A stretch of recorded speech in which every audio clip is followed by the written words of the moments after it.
Good evening, everyone. My name is Dash, and I am a bookseller here at Women and Children First in Chicago. And we are so excited to host tonight's event where we'll be discussing posthumous works by women. I think we'll have a really great conversation.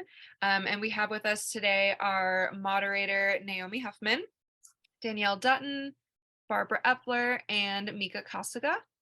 I'll introduce our guests a little bit more in depth in just a moment, but first I'd like to begin our virtual event as we begin our events in store with a land acknowledgement. So please join me in acknowledging that the land on which the bookstore stands is the unceded territory of the Peoria, Potawatomi, and Miami people. There are over 75,000 Indigenous people living in Illinois, and we strive to recognize and honor Native history, literature, and community. We encourage you to learn more about land acknowledgements and about the rightful owners of the land where you are viewing tonight's event. We also strive to go beyond the words to the work by uplifting grassroots Native movements. We encourage everyone to research their local Indigenous-led land-back organizations. For us here in Chicago, we support the ongoing projects undertaken by the American Indian Center of Chicago. And if you are in Chicago, our bookstore is reopened at this time. We're open for browsing Tuesday through Sunday, 11 to 6. We also offer curbside pickup and we also ship. So anyone anywhere in the US can order from us at womenandchildrenfirst.com. You can also find out more about future events from our website as well. And then just a few housekeeping notes before we get started. We will have a Q&A towards the end of the event. So if you have any questions, please drop them in the Q&A feature at the bottom of the screen rather than in the chat. That'll just make it a lot easier to see the questions when it comes to that part of the night. And if you're interested in purchasing any of the books we're discussing today from Women and Children First, I'll be leaving links in the chat that'll just direct you straight to where you can purchase those. And without further ado, I'd like to introduce our guests for the night. So we have Naomi Huffman, who is a writer and editor whose work has appeared in the New York Times Book Review, the New York Times Magazine, The Atlantic, GQ, Essence, and elsewhere. She began transcribing Dunn's short stories in 2018 and is the editor of two of Katherine Dunn's previously unpublished books, Toad, which we have here, and Near Flesh, forthcoming from MCDxFSG in fall 2022 and 2023. Danielle Dutton is the author of Margaret I, Sprawl, Attempts at a Life, and the illustrated nonfiction chapbook, A Picture Held us Captive. She is an associate professor at Washington University in St. Louis and co-founder and editor of the award-winning feminist press Dorothy, a publishing project. Barbara Epler started working at New Directions after college and is now the president and publisher. An independent for-profit press, New Directions brings out about 40 new books a year and maintains more than 1,000 titles on its storied backlist. It has in recent decades added W.G. Sebald, Jenny Erpenbeck, Roberto Boliano, and Yoko Tawada, among many others. ND also publishes a very strong list of experimental poets. Mika Kasuga is an executive editor at Union Square & Co., where she oversees the classics lines. Previously, she was at the Modern Library, where she created a series devoted to reissuing classics by women and One World. She began her career as an editor at Random House. So, yeah, with that being said, I'll let you all take it away. Thank you, Dash. And thank you, Danielle, Mika, and Barbara for being here tonight. It just means a lot to me that you're here and that we get a chance to discuss Toad and Katherine Dunn and one of my favorite topics, which is publishing dead writers. So without further ado, we'll go ahead and get started. Yeah, I mean, we're here tonight basically to celebrate Toad, which is a previously unpublished novel by the late, great Katherine Dunn. Katherine Dunn, of course, wrote Geek Love, which was published in 1989. Geek Love is an enduring cult favorite. In the year that it was published, it was nominated for the National Book Award for a Bram Stoker. And in a lot of ways, I think it's a novel that people associate with the early 1990s. It was the favorite novel of that time of Kurt Cobain and Courtney Love, the Wachowski sisters, and several writers that I admire, including Karen Russell and George Saunders, are fans of Geek Love as well. But Geek Love was not her first novel by any means. 20 years before Geek Love, she published 2 books when she was in her early 20s, Attic and Truck. They were published in 1969 and 1970, respectively. And Toad was written about 5 or 6 years after those novels. Dunn tried to publish Toad in the late 1970s, and it was rejected by every single editor who read it. She ultimately put the novel away and began to work on Geek Love. One of the things that I think was so rewarding about working on Toad was realizing that Toad was a precursor in every way to Geek Love, thematically, tonally, a lot of the stylistic experiments that she was doing in Geek Love, I think, were being birthed in Toad. And, that for someone who loves Geek Love as much as I do, that was a huge and one of the most meaningful parts of getting to work on Toad. Toad is about a woman named Sally Gunner. Sally is in her middle age, and she's created this life of intense isolation for herself. The only creatures that she spends time with are a jug of goldfish that she keeps in her kitchen, the titular toad in her backyard, and the occasional dropped-in relative or the man who sells her cleaning products once a month. Otherwise, she reads grocery store paperback mystery novels. She drinks a lot of purple soda, and she has a lot of time to think and nurse her regrets and think back on a particular time in her college years when Sally was a student at a university that is based on Reed College, which is where Dunn attended for several years before dropping out. And more than anything, I think Toad is a novel about remorse and a novel about the experiences that women have that really shape their understanding of the world and shape their understanding of love and relationships. And in that way, it's a profoundly moving book to me. So we are here tonight to discuss the work of publishing a novel like Toad.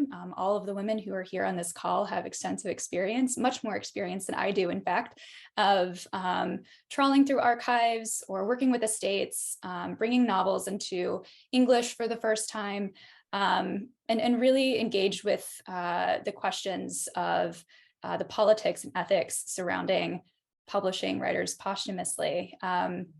I'm really, really excited to have this conversation. I was saying just before this call that while I was working on Toad, there was something so isolating about the editorial process. And I was hoping that if everything happened for Toad and the marketing and all of the events that I've gotten to do, that the most exciting thing I could do was to have a conversation like this one. So I'm really pleased that it's happening and that we're all here tonight. So we'll get started with a question that I'd like each of you to answer. But maybe Danielle, you could go first.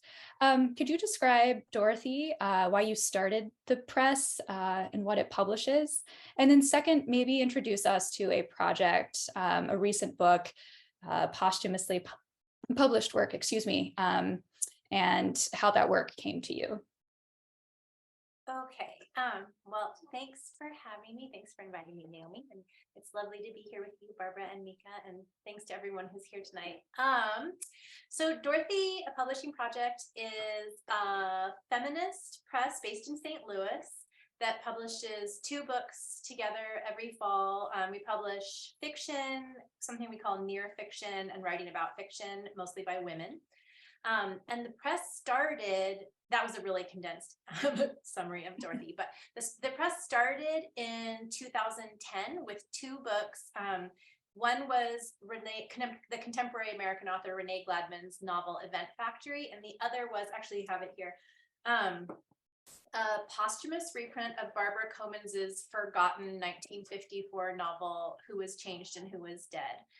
And so right from the very beginning, it was essential to us that we were saying, all of these books matter, and all of them are part of a tradition of innovative women writers and of women writers writing from outside the mainstream in various ways. like all these women are in danger of being overlooked is part of what I think Dorothy books share, most of them. And what we want to do is shine like as bright a spotlight on those books as we can. Also, it's important to us to be reaching back, to keep books in conversation with each other over time. So to be publishing debut authors right now alongside reprints from the past, to keep them in conversation and to resist our culture's like constant pretense that all that matters is the newest, shiniest thing. And, you know, literature is larger than our culture. It's a conversation across time, and we wanted to make that as literal as possible with the press, because that's one of the things that Marty, my partner, and I love about literature, that it is so much larger than the moment, aesthetically, politically, and in so many different ways. So that's a little bit about Dorothy. And then I thought I would talk about this book, The Complete Stories of Leonora Carrington, which we published a few years ago, and just tell you how it came about. So we've published several books posthumously, and in a way, none of them have been, other than the Comyns, none of them have really been exactly reprints. They've all been things we've helped to kind of create in the form that they currently exist.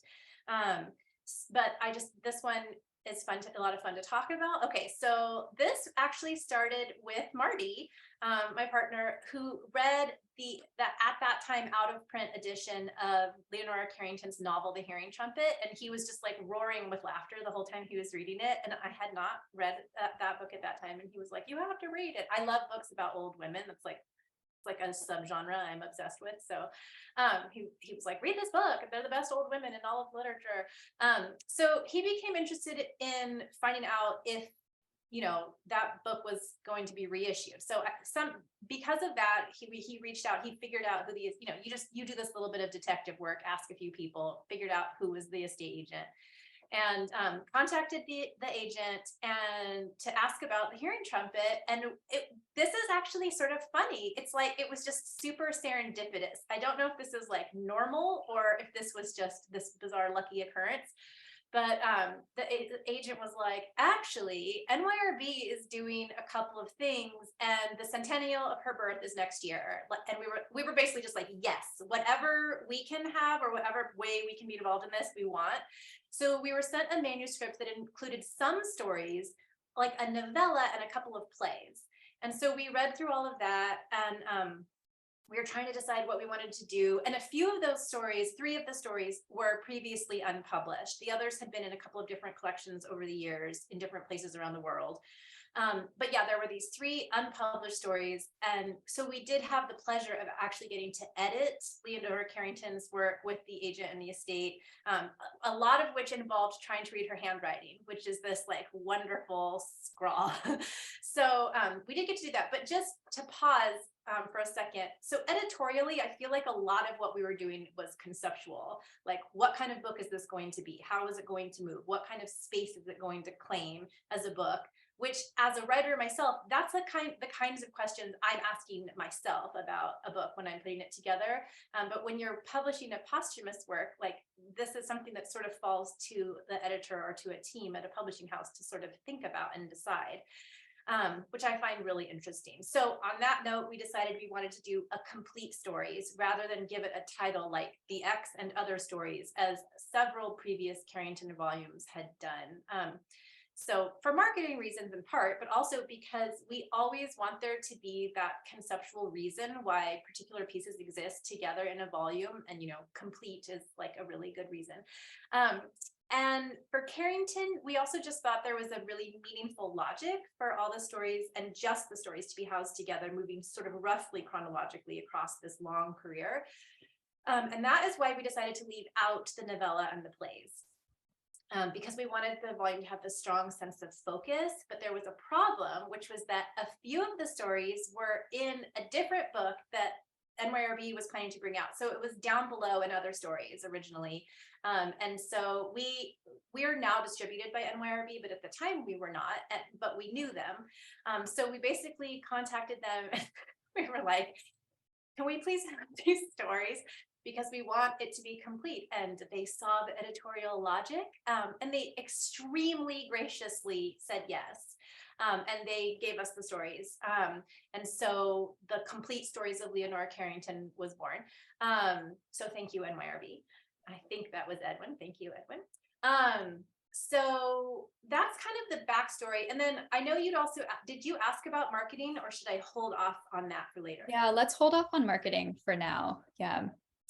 Barbara, can you just give us a little description of New Directions, your role there, your history there, and like Danielle, tell us in detail about a recent posthumous project that you've published. Well, I want to start by saying that I love Dorothy books, and I'm always jealous of that project particularly. That's a wonderful one. But many of your books are so great, and I want to buy Tove. But anyhow, so New Directions, I've been here forever. I've been here for almost, like, I don't know, 38 years or something. And I've been editor-in-chief for, I don't know, the last 25 years, 30 something years. Anyhow, so I've just been here a long time, and we do all sorts of things. So we publish a lot of living novels and writers, both poets, novelists, and story writers. But I wanted to say some of these, one thing I wanted to mention is that the way that publishing works at New Directions is usually if you fall in love with a writer, like for Yegi or Muriel Spark or Yoko Tawada, you try to publish them and then keep publishing and keep publishing and keep publishing until you get an audience, which can take a long, long time. And what can be really sad is when one of the writers you really love, like Muriel Spark, becomes posthumous. You know, like you are alive and you loved her. But then there's also really exciting things like Clarice Lispector has been a huge thing for her, for us, even though we've published her since the 1970s. Or sometimes we'll publish something posthumously, like my boss, James Laughlin, wanted us to publish Ingeborg Bachmann. He'd met her and was very impressed, but it took us years and years and years to actually get around to publishing her because the rights were in a complicated situation. And rights with posthumous people can be extremely complicated. I mean, they're complicated often anyhow. But I wanted to say, like, we just recently published Rosemary Tonks, who I'm really crazy about. And that's the first of 4, but that would be Michael Hoffman told me to publish like 20 years ago. So if for a long time, people come back and no, and like Jeffrey and I had talked about publishing Leonora Carrington back in the early 2000s, but we fell asleep. And then like Rachel Ingalls, who I love. So we have a sideline bringing back great writers who are out of print, many of whom are women, not all of whom. And some of them have been like super successful, like Oreo. And we usually hear about writers. That's our best source of suggestions. Dancy told Jeffrey Yang, our poetry editor, that we ought to publish this. So I'm just saying, it's an active sideline at New Directions and always has been, published people who are dead. But we're also really focused on people who are living and who should have more attention, like Helen DeWitt. I mean, we can talk about all these things, but sometimes people go out of print, but they're still alive. I mean, it's really painful. But the book that I is this really wonderful, it's called The Wall. And Marlene Haushofer was another person who'd been suggested to me by a friend who's a writer who's German, like 20 years ago. And even then it was out of print. And I don't know why, but I never got a copy. And there's so many bunnies like jumping around that sometimes the bunnies hop off and you don't find them again for many years. But this came, and it was in a very beautiful translation and we could read it. And so we immediately, basically overnight or over a weekend, that this was an incredible book and that we should publish it. And she's one of the more profoundly out of print Austrian writers. She's of the generation of like Thomas Bernhard or Jelinek, but really never made it in English. So she's really well known in the German speaking world. And this is, I think, the favorite book. I've read 2 of her books in English and this is my favorite. And I keep going. And The Wall is this like funny book that, you know, we luckily, just crossed our path again. And so our joy is huge. And Claire Louise Bennett gave us an afterword. We find it really helpful to get help, not only ideas from writers, but help from writers, actually help from everybody. We're always looking for help. reviewers, booksellers, kind of everyone. Anyway, aside from the marketing things, it's more the joy of finding a kind of amazing book that's truly a marvelous book. So that was a highlight of last year. Thank you. I also loved The Wall. I think it's my favorite book that I read this year. So thank you for publishing it. I just have to say that I also love The Wall, and I had loved it for years. And when I found out that New Directions was doing it, I had one of those moments where I was like, no, like, how did I not jump on this? Because what was I thinking? It's so good, and congratulations. Yeah, congratulations. And I'm just gonna jump on the bandwagon here and say I also read The Wall and I also adored it, but I did not come to it like Danielle did many years ago, but Naomi recommended it to me and I was like, I absolutely have to read it. So yes, congratulations, it's magnificent. Can I say one thing too about these books and how this broke up my relationship with my old friend who's the art director here, Eric. He quit being art director because I put on the cow, and I mean, we made up and he's still doing it basically. But I love the cow. Anyhow. I also love the cow. All right, Mika, could you tell us a little bit about Union Square & Co., maybe your new role there, and a book that you've published, if not at Union Square & Co., then at some point in your career that feels relevant to our discussion. Yeah, well, actually, when Barbara was talking about the sidelines of sort of like the dead and the living, I was like, this is the perfect segue for me because I'm predominantly dead writers. Like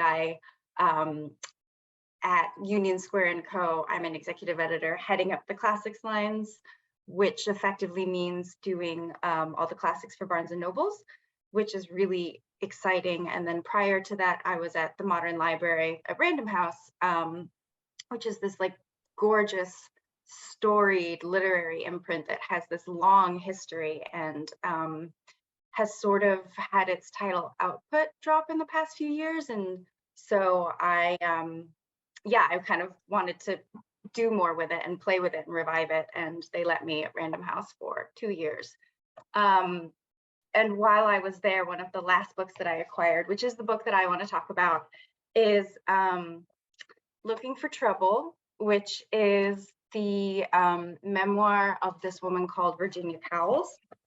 And I came to this book because I have been incredibly drawn to 1930s Europe for the past few years for varying reasons. And so Virginia Cowles, who was an American society reporter who sort of transformed herself through like sheer force of will into like the leading foreign press correspondent in 1930s Europe, was somebody who saw really early on that the Spanish Civil War was going to, sort of had the shadow of World War II in it, and that all of these events were sort of intimately linked, and that fascism was an existential threat.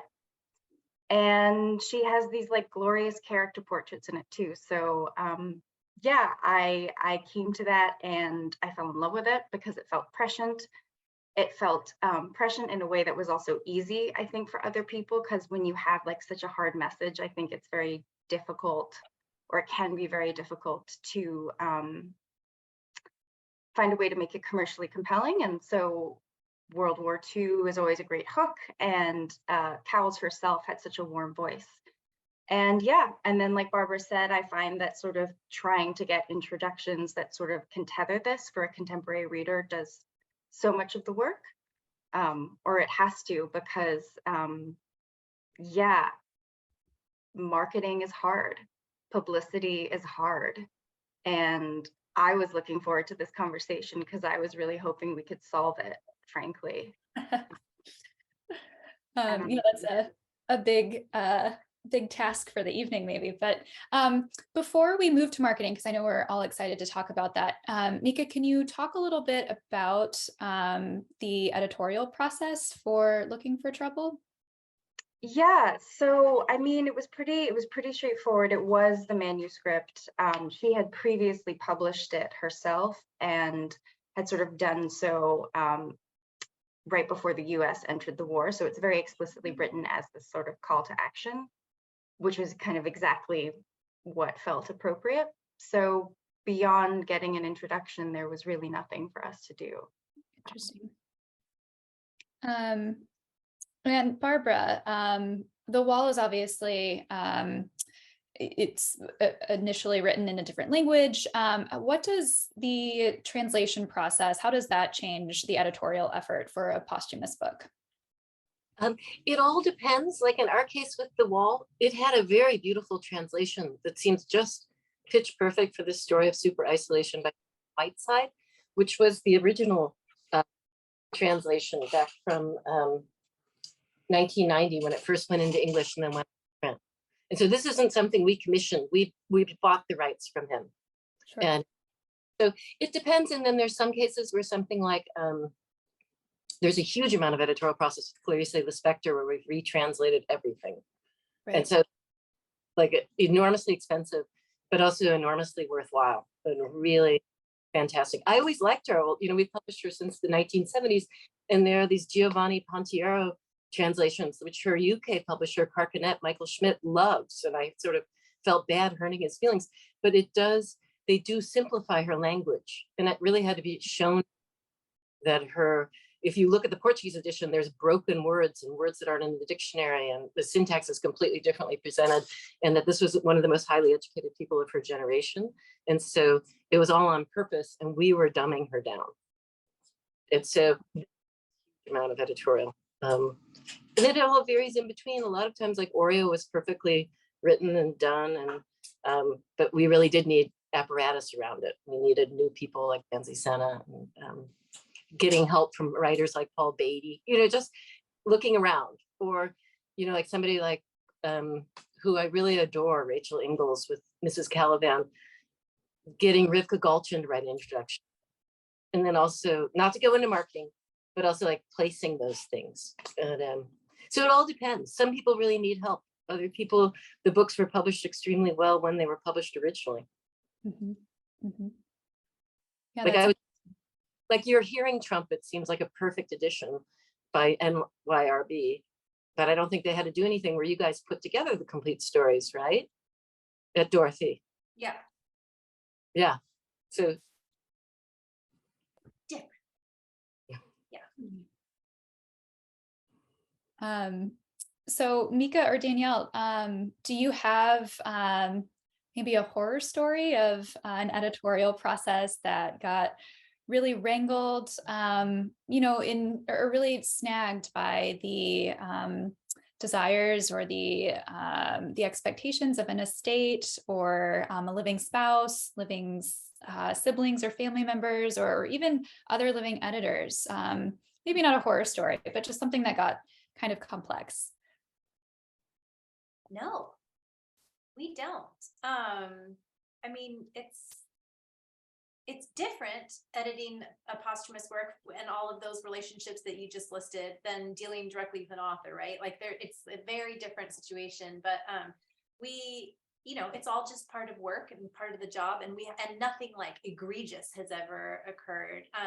And you know, like I was just like Barbara was saying, I mean, we have like, this is a translation. Mariana Fritz's The Weight of Things was an original translation, had never been translated before. And then the Me and Other Writing by Marguerite Duras was also mostly original. I mean, they're all original translations, and much of it had not been translated, I think, at least not in the US.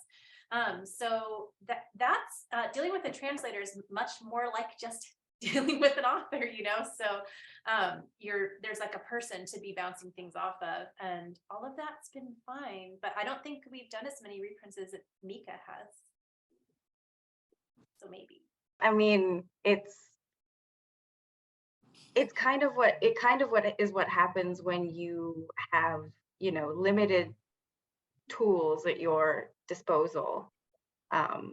At least, you know, when you are sort of a smaller arm of a much larger apparatus, and you are not necessarily like the focus of their efforts. So what you can advocate for and what you can do within that context is, yeah, a lot of reprints, a lot of reissues, a lot of public domain titles, and trying to sort of like recontextualize them. And kind of what you were saying before, Danielle, sort of trying to say, like, you know, we're at the cusp of something, you know, sort of leaving that critical event horizon and going past us, and sort of how do we change that, or how do we make a little bit of a rustle now? Yeah. Barbara, maybe you could, I think now we're ready to drop into the marketing portion of the call. Could you talk a little bit about some of these mechanisms that publishers are able to rely on to help package the book, to set it into a more meaningful context by involving a living, well-known writer to write a foreword or an afterword, to blurb the book, to do some of the lifting of introducing the book to a new audience? What has New Directions found to be particularly useful? Kind of everything. I love this cartoon of Linus where he's saying, I need all the friends I can get. You know, it's really true that sometimes you're trying to get a book reanimated or an author reanimated, like we're going to do Ingeborg Bachmann's collected stories. And just having already had Rachel Kushner do an introduction for Malina, and I mean, it's so that there's generations of writers, and now we have very, very young writers and middle-aged and older writers and elderly, and posthumous writers, and so all of those generations, it's really interesting to see them come together, like, and I find it really moving. Or like weird help from other areas. Like today, somebody showed me, I don't tweet, but one of my colleagues, Tynan, showed me a tweet from Sarah Jessica Parker talking about going to 3 Lives bookshop around the corner and getting them there. The salespeople were like, read Helen DeWitt's The English Understandable. And then she tweets, or like Tilda Swinton said that Muriel Sparks' The Driver's Seat was a perfect novel and sick in all the right ways. And that has sold more books than everything we've tried to do. I mean, it's outpaced now Memento Mori or The Comforters. I mean, whatever, it was Muriel's favorite book. So, I mean, what we find is that we need help everywhere. And so it starts with writers for sure, and in their excitement and their friends. And like Nicole Krauss helped so much with The Wall. She put it in James Wood's hands. And so it got a 4-page review in the New Yorker, but she's been so friendly to us all along and like loves Jenny Erpenbeck. I mean, it's like having people who just love books. It's a little bit of a, it's like the peaceable kingdom a little bit. Like all the animals are happy together, at least in some ways. One likes to, but so, and then there's like odd things. I don't know what the other editors find, but the booksellers do a huge amount for me. And I'm not saying this just because it's being hosted by Bookstore. It's really true. Like the independent bookstores really save us all the time. And also things like advanced reviews, weird things like the Overlooked Lives obit series on the, like we have this beautiful Iranian Persian poet named Farrukh Firazad, and that with a combination of it came out basically in the same week that the Paris Review ran some poetry. Like you need a lot of things hitting together, which is hard to manage. Yes. So life is a popcorn cooker, but it's that thing of doing everything somewhat at the same time. I feel like the landscape's so flat, so you somehow have to get up maybe like a hopping toad. Perfect. Danielle, do you have some insight to share about some of these things that help buoy a book? Yeah, I mean, I just agree with all of that. Getting the intro or the afterword is key, and then like trying to place it somewhere maybe. But I do think like living writers often seem quite interested in participating in that kind of work, which is cool. And then we also have had like the benefit of weird, like Kendall Jenner was given a bunch of books, and she did like a TikTok or something about that, and it landed, the last one was this book, and that sold an enormous number of copies. And also Cindy Crawford's daughter, what's her name? Kaya Gerber had a book club or something, and she posted an Instagram picture of herself like in her bathing suit laying down somewhere with this hilarious, amazing picture of Marguerite Duras, which was so amazing. So yeah, those things you can't really plan for, but that's helpful. Thank you very much, both of those young women, for that. But yeah, all that other normal stuff. And then I guess I would just add, you know, that we don't talk about our covers as marketing, but I do think that's actually going back to that sort of like whole conceptual, like trying to make this book one whole cohesive thing that makes sense in the world. The covers are really important for all of that. For reprints, it feels like somehow even more important. So getting Carrington's own self-portrait on the cover seemed just exactly right, and we had to pay a little more than we normally do for cover art, but it seemed worth it. And like ditto this amazing picture of Dross. You know, I when we were putting this book together, it's all of it is writing that's like somehow crossing these weird borders between journalism and fiction, which is like a very specific part of Dross's oeuvre. And it really bothers me that the imagery we get of Duras is always that same very beautiful picture of her when she's very young, because like she grew and aged and wrote and was like kind of a badass in a million different ways. And so I wanted a picture that was much more like that. And I really love the cover for that reason. And yeah, she's quite prickly in these pieces. So I guess I would just add the cover as maybe one thing, but Barbara said all the other stuff really. Great. You know, before we hopped on this call, you were talking about how, Danielle, with the publication of your own book, that the image of a woman's face on the cover actually helps. Sales reps love that. I think, you know, booksellers love that. It seems to really help the book sell more copies. Why do you think that is? Well, so I was talking about the cover of Margaret the First, that the people at Catapult told me that apparently like faces with eyes sell books. And I don't know, it's like it's psychological. I don't know. I mean, I always feel like I just stumble into this knowledge. Like, even though I am actually a book designer, people tell me things about designing books all the time that I didn't know. Like, apparently you're not supposed to use a lot of green, but I have green on tons of Dorothy covers. And I was like, what?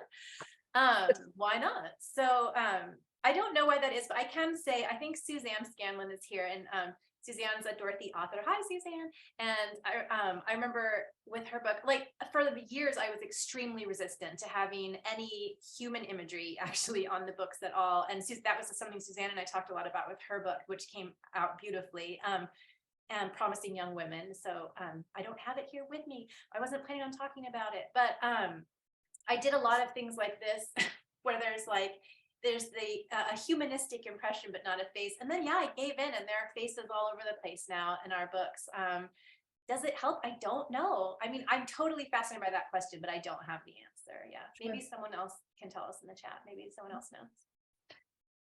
I have one other marketing question, which is more about things that we try to avoid when we're talking about women's lives, when we're talking about their livelihoods, their legacies, the person that they were known to be when they were living. As an example, when FSG reissued the Tove Ditlevsen books in 2020 and 2021, a critic called them out for noting that that Tove had committed suicide, and that was the cause of her death. And this, I guess, had been, distributed in her jacket copy on all of the books. What are some of the things that we feel as editors we need to do to protect the legacies of the people that we publish, or simply some things that we avoid in order to, not reduce them to a tragic story? Many of these women lived difficult lives. Many of them didn't, but how do we avoid, reducing them to a particular, type of tragic woman, or otherwise exploiting their legacies?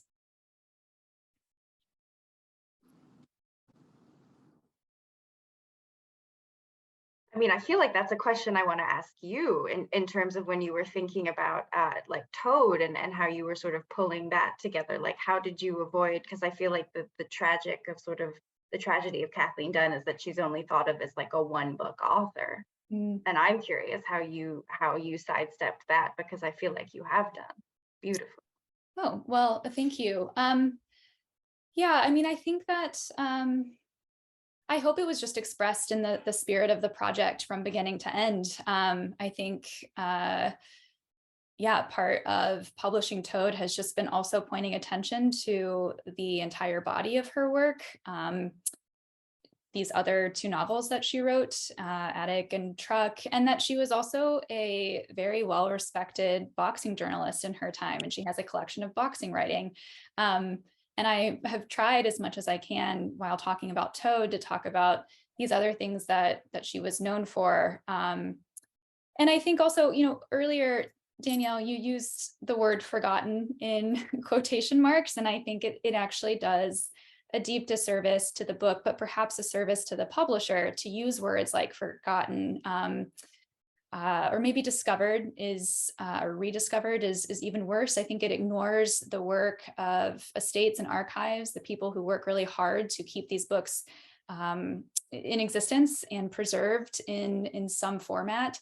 I think a lot of those words like forgotten and undiscovered or rediscovered, they can point to a kind of obsolescence that just isn't true, that in fact, these are women who have been ignored or overlooked, intentionally perhaps. And I think, there was a point in editing Tove where I was really thinking deeply about those terms. And I think it was actually just right before we were sitting down to write the marketing copy. And I, really found myself reacting quite strongly to some of those terms and wanted to make sure that we banished them as much as possible from language that was already out there about the projects and any description of them going forward, because it just doesn't really seem fair to Katherine, to her family, and certainly to the people who were managing the archive that I was able to read. That it's because of their detailed work that I was able to publish these books in the first place. So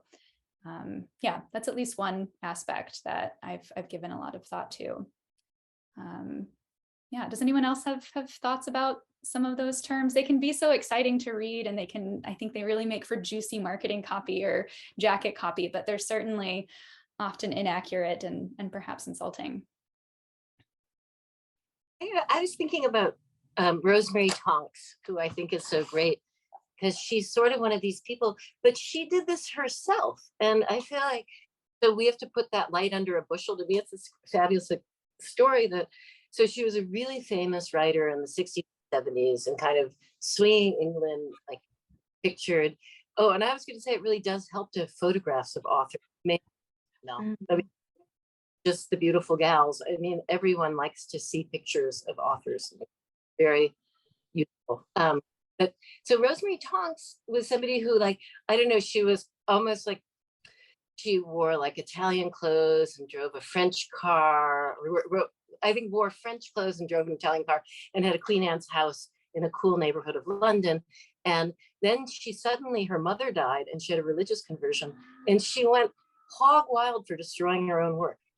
She went to public libraries, would check out her books and burn them, canceled all her contracts. She thought they were the devil's work. Like, she really changed. She got a religious mania. The nature of her fiction, which are really antic and extremely funny and really very hyper worldly, the combination of her personal narrative of a life and her work that's amazing as a poet. Would you let that just sit there? It's too great. But she really spent the rest of her life trying to eradicate herself. It's just like, I mean, maybe for her almighty soul or something, but that's like one of those stories that's just too good to leave. Yeah,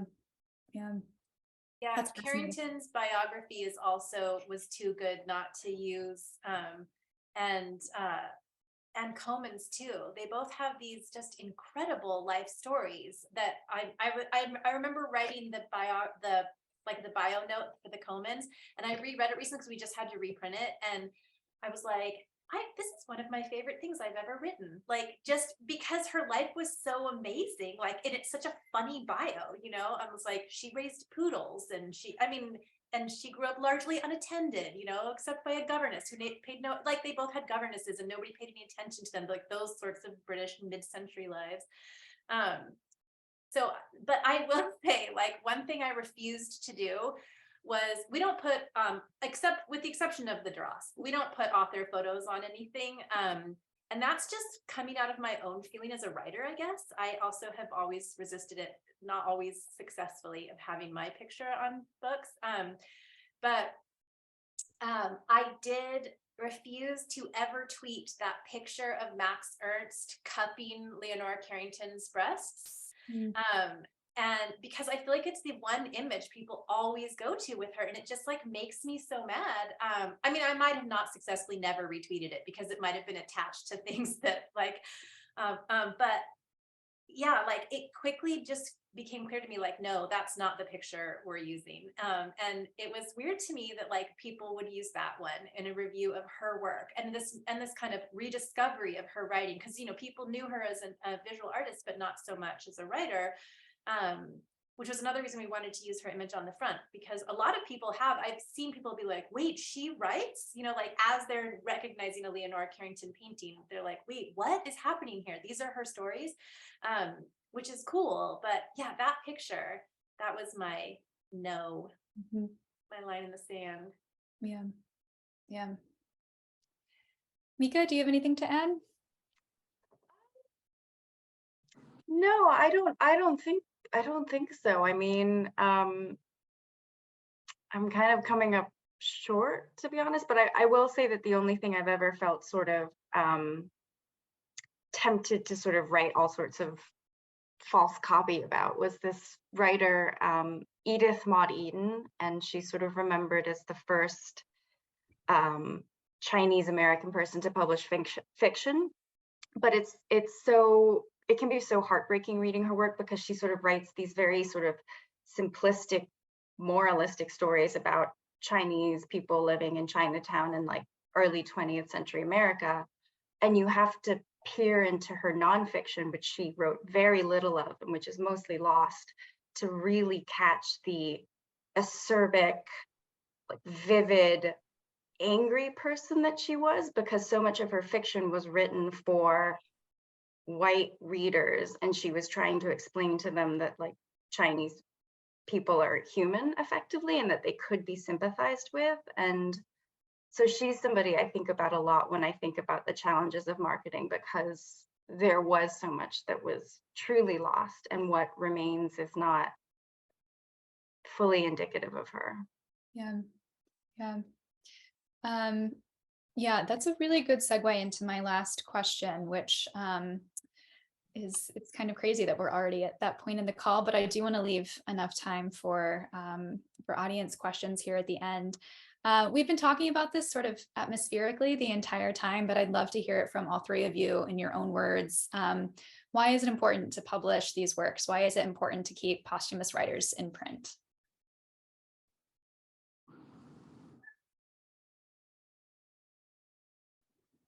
Because the books are good would be one answer. And like I said this at the beginning and then I'll shut up, but just it's so important to me that Dorothy is about right now and reaching back, like pulling all of these things together into conversation, because that's how I feel like literature should be happening always.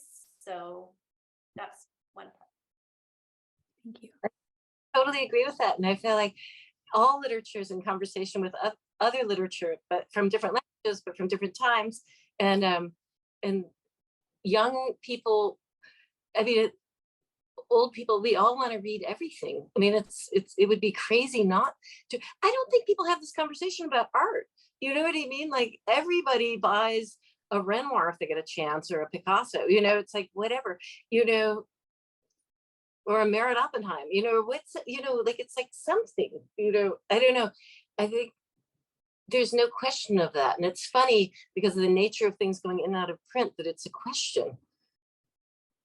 I mean, I know artists get disappeared too, but I think all these efforts to like bring people back into the light are so worthwhile. There's beautiful material, and for bad reasons, for commercial reasons, they haven't been kept available. I also feel like, you know, I feel like we're in this constant cycle of like forgetting things, and publishing older stuff just lets you reminds everyone that like we're not reinventing the wheel in a lot of ways. We're sort of borrowing, we're constantly borrowing, and we're constantly forgetting. And I just want to be a part of the strain of memory and not of forgetting, even though my memory is like deteriorating rapidly. But you know. Yeah, that's wonderful. Thanks to all three of you for all of the wonderful things that you've had to say tonight. I've taken so many notes. And now we're going to take some questions from our audience. All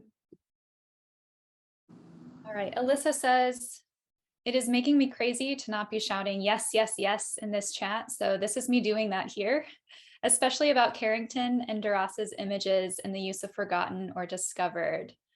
So I feel like that's more of a comment than a question, but Danielle, do you have anything to respond to that? Thank you, Alyssa.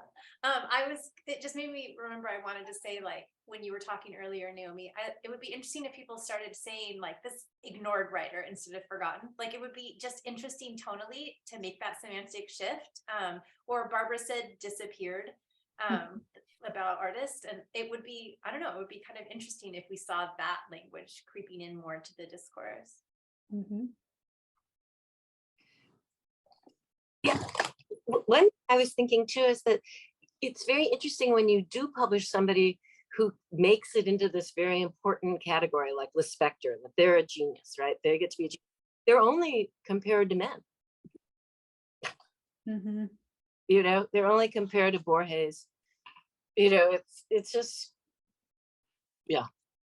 It's still a sexist discourse, is all I'm saying. Yeah. Sorry, my phone's running out of juice. I just have to fiddle.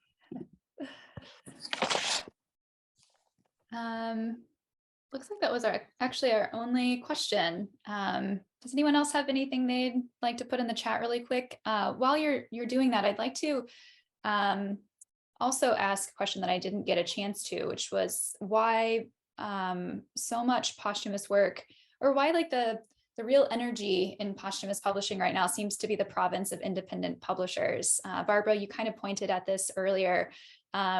I think we all understand on this call that there are perhaps not, enormous commercial incentives to publishing these works. Is that the only reason that most of these books that we've talked about, or all of these books we've talked about tonight, come from independent publishers? I feel like Mika could answer that more because she used to work for Random House. I know, but I don't want to burn all my bridges, Barbara. But you guys made it. I mean, I grew up with the Modern Library. I mean, I was always reading all their books. You know, I would look at the back and see the ones I hadn't read yet. Oh, I mean, the Modern Library is like the gold standard, and I feel like there are so many people who still love those books as books, like they specifically are Modern Library collectors. But no, I think, I mean, to go back to I think what Danielle and Barbara were both saying about trying to create, like, what was it, the popcorn, right? The popcorn explosion. That is such an uphill struggle, and I feel like so much of the time what you get told is that, you know, if you don't have somebody who's out there doing the sell the whole time just as much as the publisher, it's a real struggle. So I think it's partly that, but I don't feel like that's the real reason at all. I think you only, Yeah. Good answer. We do have a few more questions in the chat now. Oh, this is a great question. Mandy says, thank you for a great talk. I would love to hear about dream projects or the one that got away. The Wall. Leonora. No, but I also love that Barbara Comyns book. I love that Summer Savings. It's one of my favorite. And NYRB, who so nicely gave us those Carrington stories, did snap up all the other Comyns books after we published this one. They're smart. They're smart. Yeah, and they're all so good. Thank you, Mandy. Let's see. Well, we have a lot of comments in the chat of people who are just grateful that that we're bringing these books back into the world in the first place. Jennifer says, this is only a half-formed question, but how does subject matter inform the process or even the selection? Do they need to be important in some way? So does the writer need to already be established in some way? Do they need to be historical?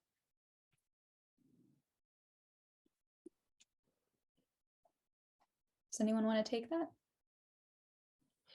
I feel I'm not like, sure. Go ahead. no, I was just gonna say, I don't know. I feel like I've never attacked something by subject matter alone. Like I think that's not the filter or the lens.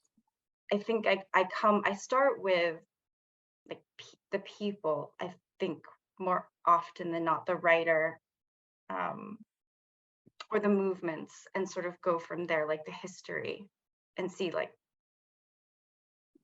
Sorry, that's not a great motion, but it is very tactile somehow. Yeah, that's so interesting. And for us, it would definitely be just the prose, like the style of the prose, the energy of the writing itself. And they definitely do not have to be important in some way. And the other thing is, as soon as you dig the tiniest bit into the writer, even if they weren't really famous or important, they're always interesting. Like there's always so much interesting stuff around a writer who wrote a brilliant book to pull out and talk about, like the Mariana Fritz, for example. You know, she's like such an interesting, and she was sort of important in the period and the place that she was living in. It just hadn't like crept out, you know, and it hadn't been translated before. So It's a great question. Thank you, Jennifer. Sadiq asks, what are the ground rules for editing a posthumous author? Do you snip a lot? Can you add stuff? Can you rearrange sentences? Who wants to take this one? I don't think so. I mean, I'd say no. I mean, maybe if we retranslate, then we work on the translation. But if it weren't a great book to begin with, we wouldn't want to publish it. Like, I can't imagine my death in the next world if Muriel Spark found me changing things. I'd be totally fried alive forever. I can't imagine doing that. I mean, I don't think any of these publishers would take anything that wasn't something that was so great that we wanted to publish it and then fiddle with it.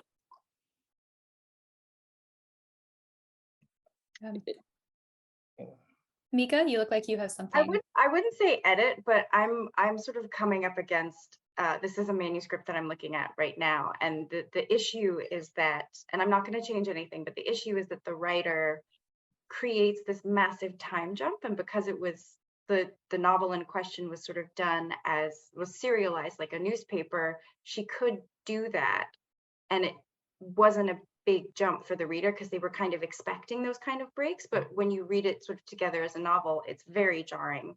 So I think I'm going to handle it with a note in the front matter, because like Barbara said, I feel like the work itself has to be intact, but you can frame a little.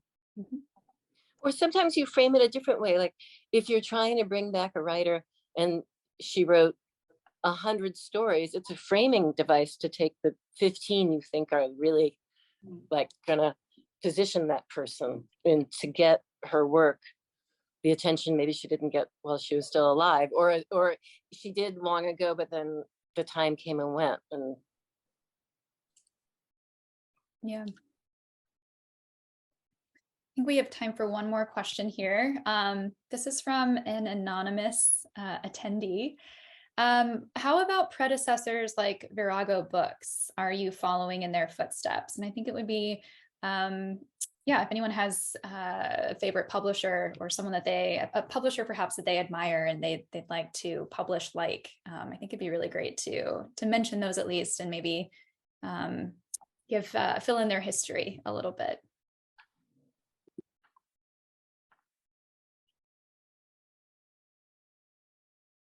Well, Virago's great.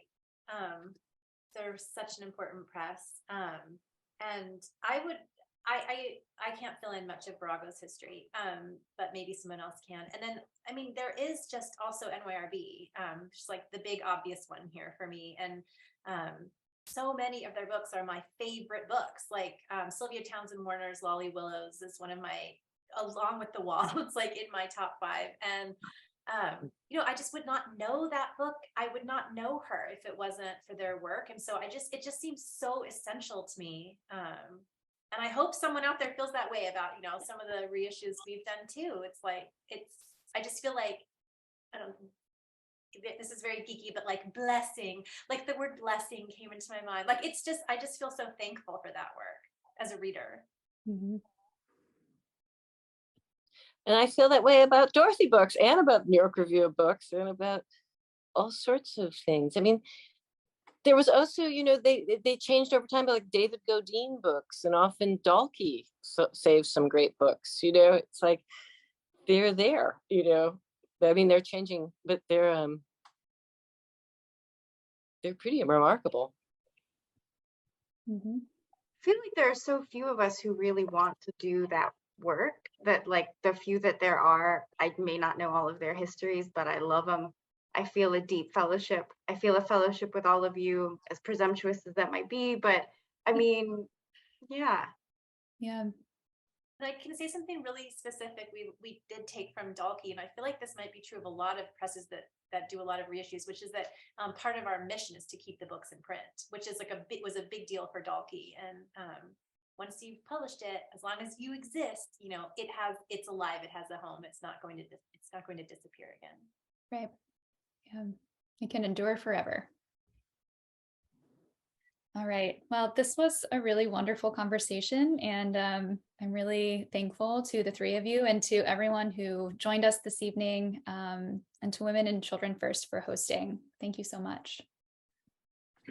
Thank Thank you. you so much. Yeah. I'm gonna cut you off. I was just gonna say thank you to Naomi, Danielle, Barbara, and Mika for being here tonight. Thank you to everyone who joined us and who asked some really great questions. And then just reminding everyone that this video or event was recorded. So the recording is going to be emailed to everyone tomorrow. And yeah, that's it from me. Thank you for hosting us. Yeah, thank you So much. And their books. All right, everyone, have a good night. Good night. Thanks. Thank you. Bye.